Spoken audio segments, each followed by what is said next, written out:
గుంటూరు నగరంలో కృష్ణబాబు కాలనీలో ఎంత అమానుషమైన సంఘటన జరిగింది అన్నది ఒక్కసారి మహిళా లోకమంతా గగ్గోలు పెట్టే పరిస్థితుల్లో ఈరోజు ఈ సంఘటన అన్నది చాలా భయానకంగా ఉంది.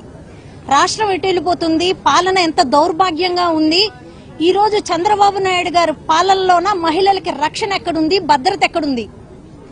ఈ రోజు ఒక మహిళ ఎమ్మెల్యే అయి ఉన్న ఈ నియోజకవర్గంలోన ఒక మహిళకి ఇంత దారుణమైన పరిస్థితులు నెలకొల్పితే ఆ వార్డు సెక్రటరీ ఈ రోజు ఆ మహిళ ఎమ్మెల్యే ఏజెంటా, కలెక్షన్ ఏజెంటా అన్నది మేము అడుగుతున్నాం.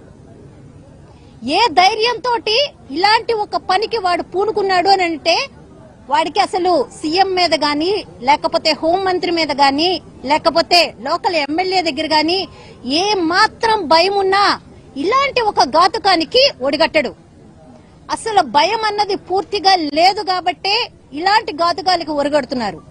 అంటే మీరు ఏ రకంగా మీ క్యాడర్ కి దిశానిర్దేశం చేస్తున్నారు, మీరు ఏ రకంగా వాళ్ళని ట్రైన్ చేసి ఈ రోజు ప్రజల మీదకి ఒక అచ్చోసిన ఆంబోతుల్లా వదులుతున్నారు. మీరు మహిళల మీద దాడులు చేయమనా మీరు ట్రైనింగ్ ఇస్తున్నారు, మీరు కలెక్షన్ ఏజెంట్లుగా కలెక్షన్లు చేయమనా మీరు ట్రైనింగ్ ఇస్తున్నారు. ఇంత దారుణమైన పరిస్థితులు రాష్ట్రంలో నెలకొంటుంటే హోంమంత్రి గారు ఎక్కడ దాక్కున్నారు? అసలు ఆమె ఒక మహిళా హోంమంత్రి అయి ఉండి అసలు ఆమెకి చీమ కుట్టినట్టు కూడా లేదు. ఆమె ఎక్కడుందో ఇంతవరకు స్పందన కూడా లేకుండా ఉంది అని అంటే ఆమె అసలు మహిళా హోంమంత్రిగా ఈ రాష్ట్రానికి పనికొస్తుందా? అసలు ఆమె వల్ల ఈ రాష్ట్రానికి ఉన్న ఉపయోగం ఏంటి? మీ మేకప్ గురించి మాట్లాడితే మీకు తప్పనిపించిందే. ఒక మహిళని ఇంత దారుణంగా అవమానించారు కదా, ఆమె పరిస్థితి ఏంటి? ఆమె కుటుంబ పరిస్థితి ఏంటి? రేపొద్దున్న ఆమె సమాజంలో ఏ రకంగా ఆమె బయటికి వచ్చి ఉండాలి? ఇంత దారుణమైన పరిస్థితులను రాష్ట్రంలో నెలకొల్పుతుంటే ఈ పాటికే హోంమంత్రి వచ్చి విషయం ఏంటి కనుక్కోవాలా.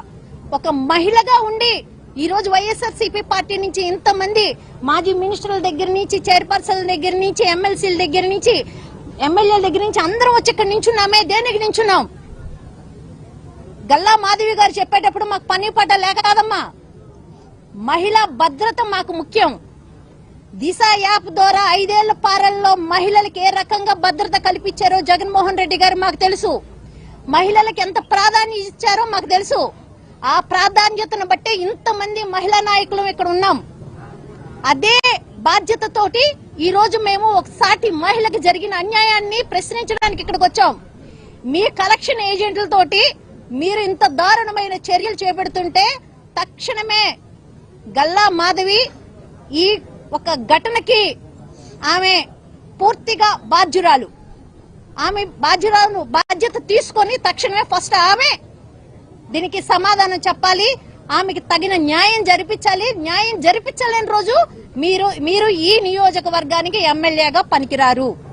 మీరు మాజీ మినిస్టర్ల ఇళ్ల మీద దాడులు చేస్తే ఏమీ అవ్వలేదు కదా, సామాన్య ప్రజల్ని మేమేమైనా చేయగలము, ఏం చేసినా మమ్మల్ని అడిగిన వాళ్ళు లేరు అన్న ఒక మొండి ధైర్యంతో మీ నాయకులు మీకు ఇచ్చే అలసత్వంతో ఈ రోజు మీరు ఇలాంటి కార్యక్రమాలు చేస్తున్నారు. ఏదైతే ఆ మూర్తి అన్న వ్యక్తి ఇక్కడ ఇంత దుర్మార్గం పాల్పడితే ఆ మహిళ మీద దాడి జరుగుతుంటే కొడుకు వెళ్లి అడ్డం పడబోతే ఆ అబ్బాయి మెడకు కూడా థ్రెడ్డేసి గట్టిగా ఆ అబ్బాయి మెడను కూడా బిగించడం జరిగింది. అంటే ఇక్కడ హత్యాయత్నం జరిగింది, మహిళ మీద దాడి జరిగింది, ఒక పక్క థ్రెట్టింగ్ కూడా జరిగింది. ఏదైతే ఆమె మెడలో ఉన్న వస్తువులు గానీ ఆమె చెవు పోగులు తెంపితే చెవు మొత్తం కట్ అయిపోయిన పరిస్థితి.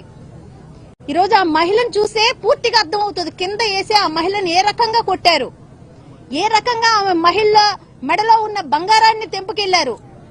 ఆ పిల్లోడిని నించోబెట్టి చూస్తే ఆ పిల్లోడు మెడ మీద ఏదైతే వీళ్ళు థ్రెట్టేసి లాగారో ఆ మార్క్స్ కూడా ఇంకా ఉన్నాయి. అంటే ఇంత దారుణమైన పరిస్థితుల్లో రాష్ట్రం వెళ్ళిపోతుంటే సీఎం గారికి గాని, హోమ్ మినిస్టర్ గాని, లేకపోతే డిప్యూటీ సీఎం గాని, లేదా రెడ్ బుక్ అధినేత లోకేష్ గారికి గాని చీమ కుట్టినట్టు కూడా లేదు. ఇలాంటి దౌర్భాగ్యమైన పరిపాలన మనకు అవసరమా? ఒక్కసారి ఆంధ్ర రాష్ట్ర మహిళలందరూ ఆలోచించండి అమ్మా. ఇది చిన్న విషయం కాదు. ఈ రోజు 10,000 లంచం కోసం ఇంత అమానుషానికి గురి చేస్తే రేపొద్దున వీళ్ళు దేనికైనా తెగిస్తారు. ఇలాంటి నాయకులు, ఇలాంటి పాలన మనకు అవసరమా అన్నది ప్రతి ఒక్క మహిళ ఆలోచించాలా.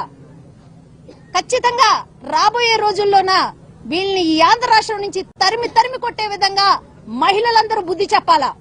తక్షణమే ఆ మహిళకి న్యాయం జరిగే విధంగా చంద్రబాబు నాయుడు గారు స్పందించకపోతే ఈ ఒక్క ఉద్యమం మేము ఇంకా ఉధృతం చేస్తాము. మా మహిళా సభ్యులమందరం కలిసి రాష్ట్ర వ్యాప్తంగా ఇంకా జిల్లాల వారీగా మేము ఈ ఒక్క ఉద్యమాన్ని ఇంకా ఉధృతం చేస్తామని తెలియజేసుకుంటున్నాను.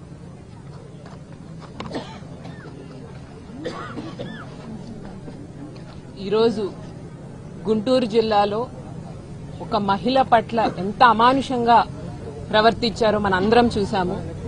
ఆ మహిళని, ఆ కుటుంబ సభ్యుల్ని పరామర్శించడానికి వచ్చాము అందరం. ఇది దాదాపు 10 రోజుల్లో